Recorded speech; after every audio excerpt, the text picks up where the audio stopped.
Bashkia e Tiranës ka njoftuar nisjen e një procesi të zgjeruar kontrolli për masat e sigurisë ndaj zjarrit në ndërtesa. Ky vendim vjen pas zjarrit në pallatin pranë farmacisë 10, ku u dogjën 71 apartamente. Për ato objekte të cilat si ai i këtij rasti dalin jashtë filtrit të kontrolleve të bashkisë për një arsye të legjislacionit dhe arsyetimeve se si funksionojnë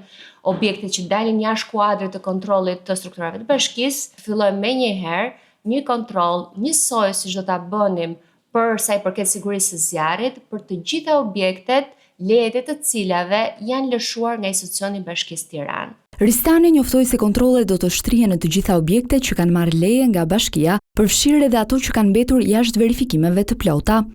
Për gjithë ato objekte që janë dhënë lejet dhe të gjitha dokumentacionet kanë qenë në përputhje me ligjin dhe puna ka vijuar dhe për një arsye